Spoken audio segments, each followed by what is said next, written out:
monsters wanna talk to me. No quarter drawn by lawyers on a crimson sea.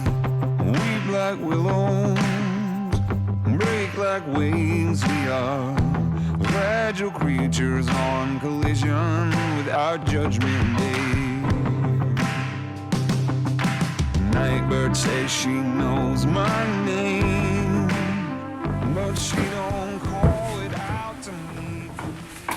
Hello, I'm Jimmy Talarico, self-proclaimed monster whisperer. Thanks for joining me. Before we get into our topic of being unafraid of fear, I'd like to say thank you to all of the new subscribers to my content. I actually had an opportunity to correspond with a handful of you over this last week, hear your stories, which were all so unique and needed, and receive some awesome encouragement about how befriending our monsters is helping to bring healing. I've made some new friends across the country and even as far away as Kenya and Ghana. That is so crazy. I'm incredibly humbled and honored to contribute even a small part to those new stories. Please keep sharing with me. Okay, now for today's topic, unafraid of fear. I want to take us back to the part of my TED Talk where I address our two common approaches to fear. In my talk, I say most of us either ignore our monsters or we fight them. These responses are reactions to the fear we feel in those moments. Today, I want to make a very clear distinction between understanding our monsters and understanding our fear. Did you catch that? I'm trying to be very clear about our need to separate these two things, our monsters and our fear. This is how we learn to be unafraid of fear. To help us understand this separation, let's use an analogy. Are you curious about what's in the bowl? It's a strawberry. Most of us have eaten a strawberry before, right? If I describe the tartness in its flavor, the soft crunch of its flesh and seeds, the juicy sweetness in each bite, our mouths may be watering right now just thinking about it. We can understand a strawberry's nature through its taste. If you were blindfolded and you ate a strawberry, you would know what it is because you recognize the flavor. And for most of us, that's a pleasant experience. Flavor on its own is this intangible thing. It's an experience in and of itself that doesn't have substance. It becomes an indicator of something else. In this case, a sweet tart flavor is an indicator of a strawberry. Stay with me now as we transition back to monsters. Okay, in the same way a sweet tart flavor is an indicator of a strawberry, our feeling of fear is an indicator of an internal monster. Now we can know how a strawberry tastes and we can experience that if we choose to eat a strawberry, but we don't have to experience that. You can observe the strawberry on its own without experiencing its flavor. We all can do the same thing with our monsters. We can learn to experience our monsters despite the feeling of fear. And eventually we may be able to experience our monsters without the feeling of fear. But this is the essential first step, understanding that the feeling of fear can be separated from our monster experiences.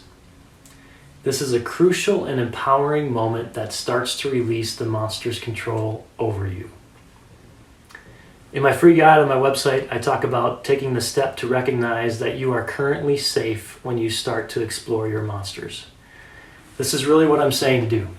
Separate the flavor of the strawberry from the strawberry. Separate the fear of the monster from the monster. At this present moment, you are safe from those fears. Our minds are very interesting things. I'm so fascinated by how they work. As a creative person, I get to experience almost daily how unseen things in our minds manifest into physical objects. It's amazing to think about what our minds are capable of. And one of the most fascinating things about our minds is that they don't separate imagination from reality. All of it collectively is how our minds understand experiences. That's why past trauma can bring up painful, emotional, sometimes even physical reactions today just by thinking about them. The challenge that most of us never get past, though, is reacting to those emotions instead of taking time to separate yourself from them so you can understand them objectively. Fear can certainly be a good thing. It can keep us safe from real threats. We need that. But that's really all fear is telling us. Right now, I feel unsafe. Most of us never try to separate the fear from the experience, though. We're taught as soon as we feel fear, our only focus should be to find safety. This comes right back to that moment in my TED Talk about ignoring our fears or fighting them. Those are both coping mechanisms that address the symptom of fear, but never address the underlying issue. These reactions keep us from understanding our monsters because we make the flavor of the strawberry more real than the strawberry itself. We make the fear of the monster more real than the monster itself. This is why I can say we learn to be unafraid of fear as it relates to the moments that created our monsters. Understand the feeling of fear is subjective. Allow yourself to experience your monsters objectively, separated from yourself and your fears. We can recognize we are safe when we sit and observe those monsters, unafraid of fear. Here's to the final few weeks of summer. Enjoy some strawberries, enjoy some self-care. We all could use more of both. If you found this helpful, think of 2 people in your life who could also appreciate this info and send it to them right now. You never know what kind of impact a small gesture like that could have on them. A final question. How has your new understanding of fear made your monsters more approachable? Until next time, keep whispering.